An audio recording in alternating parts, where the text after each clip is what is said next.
Hi guys, welcome back to my YouTube channel. Today I'll be doing a acid-base titration lab, which is the standardization of NaOH, which is sodium hydroxide, with a KHP, which is potassium hydrogen peroxide solution.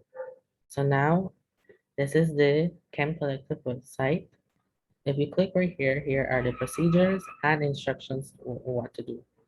So, instructions is as follows. The exact concentration of NaOH must be calculated using a 0.500 m, capital M, which is known for molarity potassium hydrogen philosophy.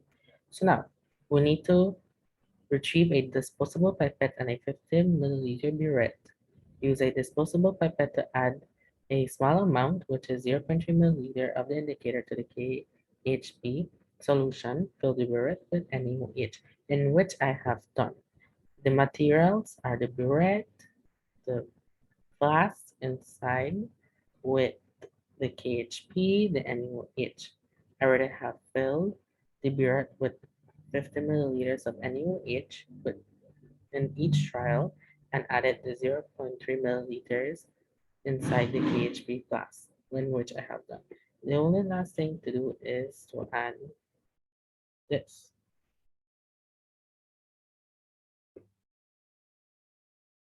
So let's add 13 milliliters.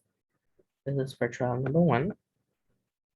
So now it's at 38.30 milliliters, and we're gonna add 0.0005 until there's that light pink coloration. We're gonna do this for each trial. So now we're trying to figure out the concentration of NaOH, right?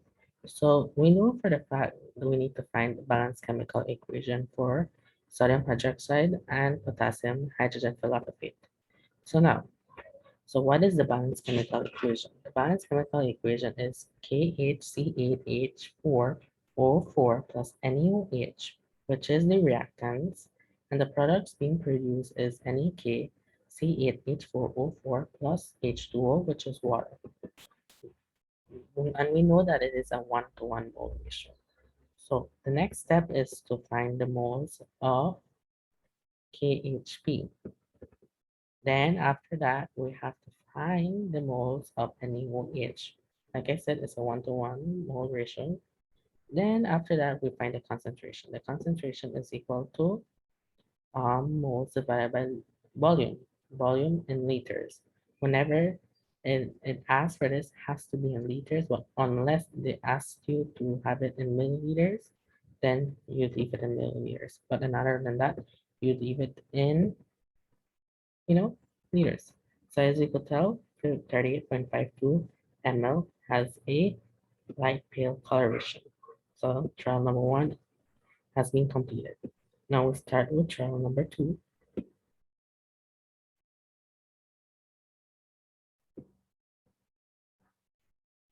So we're gonna add 13 again.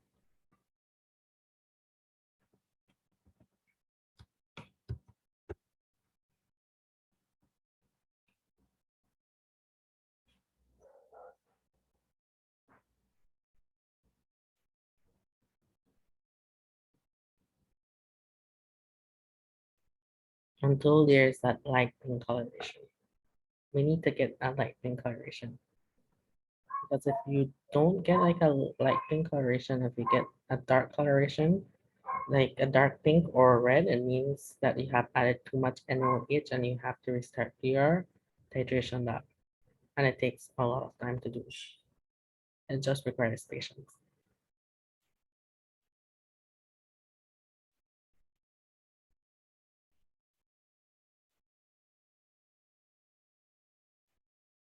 As you can see, that there's that light pink coloration. So trial number two has been completed. Now, for the last trial, like I said, everything has been set up. The only last thing is to add the NaOH into the mixture of the potassium hydrogen peroxide with the indicator. So we add 13 ml again. So it's now at 38.30 milliliter. We add 0.005 again.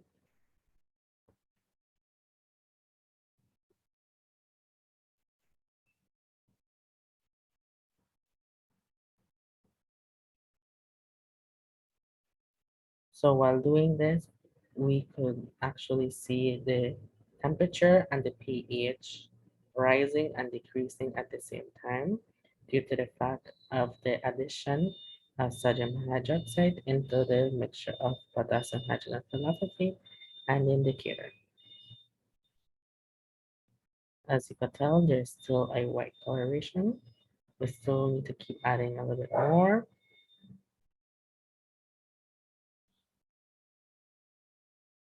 until there's a pale pinkish coloration. Right now we are 38.5, still no color change.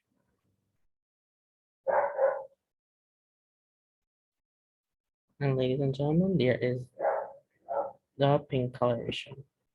Now, for each trial, the temperature is at 25 degrees Celsius, pH is at 18.16, same for trial number 2 and for trial number 3. Now, in conclusion, the purpose of this experiment was to standardize a sodium hydroxide solution to be used in titration in the presence of an indicator. To determine the unknown concentration of sodium hydroxide. As we can see, all trials have the same amount of mLs, which is 38.52 milliliters, and pH of 8.16, and have the same light pink coloration. And now, finally, that I have solved the unknown concentration for NaOH, which is 0.325. Thank you for watching my video.